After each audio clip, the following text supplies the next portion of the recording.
നിന്നും 500 മീറ്റർ ഉയരമുള്ള ഒരു വലിയ പാറയുടെ മുകളിലാണ് ഈ ക്ഷേത്രം സ്ഥിതി ചെയ്യുന്നത്. അതുകൊണ്ട് ഈ ക്ഷേത്രത്തിന് മലയാള പഴനി എന്ന് മറ്റൊരു പേരുണ്ട്. പാണ്ഡവർ അവരുടെ വനവാസകാലത്ത് പർണശാല കെട്ടി ഇവിടെ താമസിച്ചു. അവർക്ക് പ്രാർത്ഥിക്കാനായാണ് ഈ ക്ഷേത്രം നിർമ്മിച്ചതെന്നാണ് ഐതിഹ്യം. ക്ഷേത്രത്തിന്റെ ആവശ്യങ്ങൾക്കും ക്ഷേത്ര ചടങ്ങുകൾക്കും ജലമെടുക്കാനായി ഉപയോഗിക്കുന്ന ഒരു കുളമാണിത്. ഈ കുളത്തിന് ചുറ്റും നടപ്പാതകളുണ്ട്. ഇവിടെ നിന്ന് താഴേക്ക് നോക്കിക്കഴിഞ്ഞാൽ നമുക്ക് നമ്മുടെ തൊടുപുഴയുടെ മനോഹരമായ കാഴ്ചകളൊക്കെ നമുക്ക് കാണാൻ സാധിക്കും.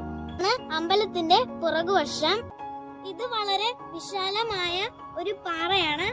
ഇത് അവിടെ അങ്ങ് ദൂരത്ത് 3 വലിയ കല്ലുകൾ ഇങ്ങനെ കൂട്ടി വെച്ചിട്ടുണ്ട്.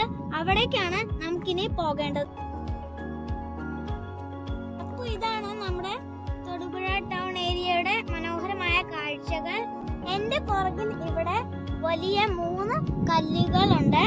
വനവാസ കാലത്ത് പാഞ്ചാലി പഞ്ചപാണ്ഡവന്മാര് ഭക്ഷണം പാകം ചെയ്യാൻ വേണ്ടി ഉപയോഗിച്ചിരുന്ന അടുപ്പ് കല്ലെന്നാണ് ഇത് അറിയപ്പെടുന്നത്.